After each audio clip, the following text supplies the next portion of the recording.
Muy buenos días, hermanos. Hoy celebramos a Santa Magdalena, Santa María Magdalena. Vamos a reflexionar sobre el Evangelio de San Mateo en el capítulo 13, de los versículos 10 al 17. En aquel tiempo se acercaron los discípulos a Jesús y le dijeron: ¿Por qué les hablas en parábolas? Él les respondió: Es que a vosotros se os ha dado a conocer los misterios del reino de los cielos, pero a ellos no. Porque a quien tiene se le dará y le sobrará, pero a quien no tiene, aun lo que tiene se le quitará. Por eso les hablo en parábolas, porque viendo no ven y oyendo no oyen ni entienden. En ellos se cumple la profecía de Isaías: Oír oiréis, pero no entenderéis; mirar miraréis, pero no veréis.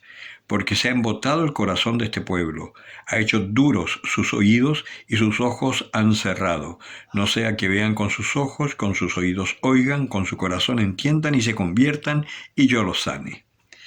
Pues os aseguro que muchos profetas y justos desearon ver lo que vosotros veis, pero no lo vieron, y oír lo que vosotros oís, pero no lo oyeron.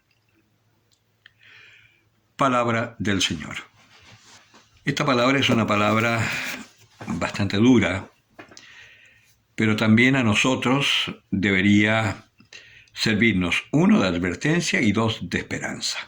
Advertencia en el sentido que no entremos en ese grupo de los que están con el corazón endurecido y no quieren escuchar.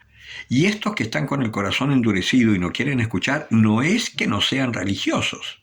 Hay muchos que son muy religiosos.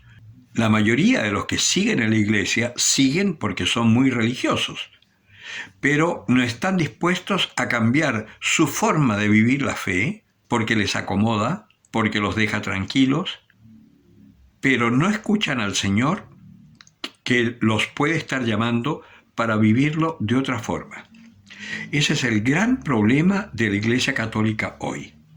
Hace ya 50 años que el Señor suscitó un Concilio Vaticano II para volver a las fuentes, para volver a recuperar esa relación profunda e íntima con Jesucristo resucitado, como la tuvieron los apóstoles y los primeros discípulos de los primeros siglos, en donde por la gracia del Espíritu Santo, por la fuerza del bautismo y la catequesis que recibían de sus padres y padrinos, lograban penetrar en el misterio de la pasión, muerte y resurrección de Jesucristo como si estuviesen en los primeros días de la vida de Cristo en la tierra.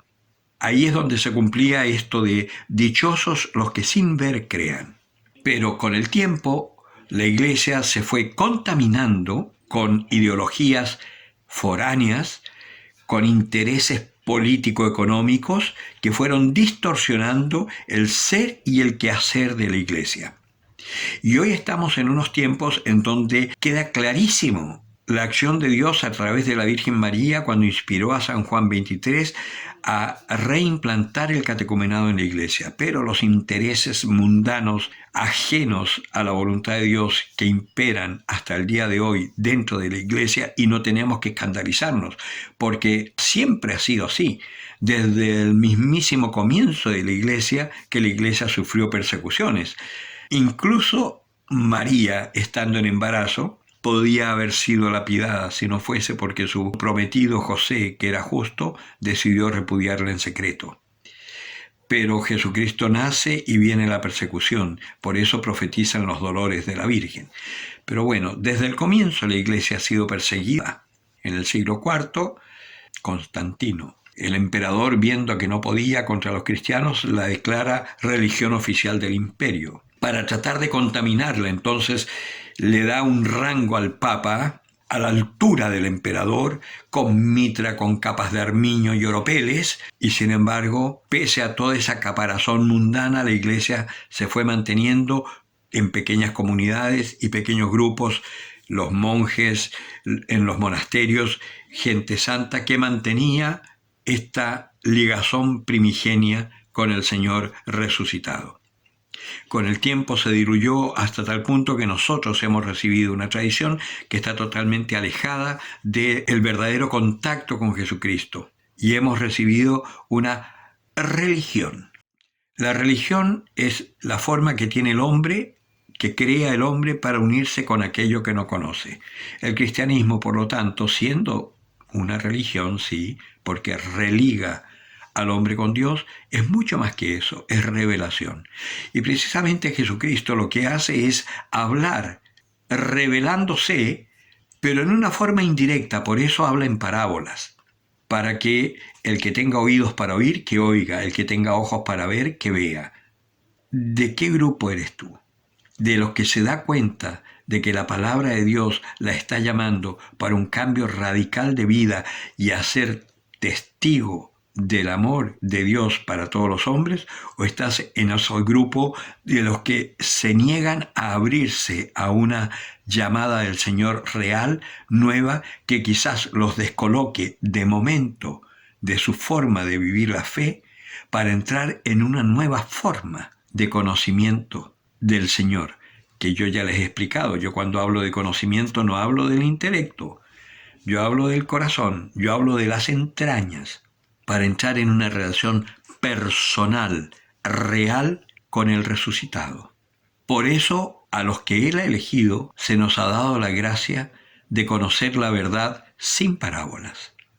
¿Quieres ser de ellos?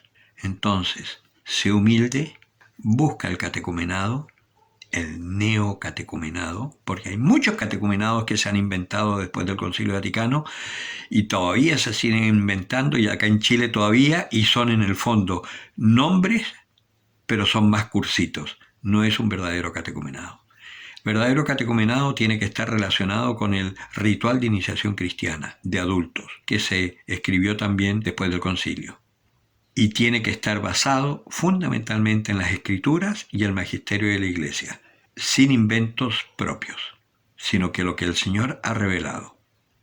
Solo así el catecumenado va a dar fruto. Yo he conocido varios, interesantes todos, si uno los ve, los analiza intelectualmente, pero curiosamente no han dado resultado. En cambio, las realidades inspiradas por el Espíritu Santo a raíz del Concilio Vaticano II son las realidades que hoy están dando frutos, diversos según los carismas y según el llamado que hace Dios a las personas.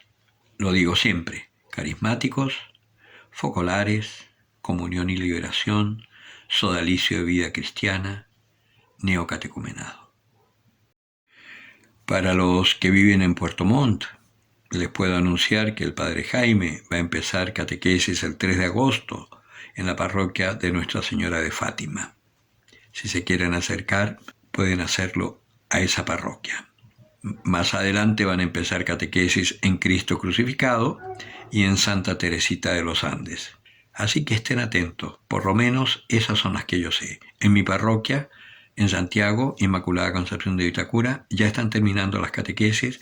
Con gran alegría, 67 personas se han acercado pese a la pandemia, han perdido el miedo, porque yo les digo, no tengan miedo. Quedarse en casa cuidándose para no morir es morir en vida. Perdiendo la vida por amor al Señor, para encontrarse con Él y poder anunciarlo, es ganarla. El que tenga oídos para oír, que oiga.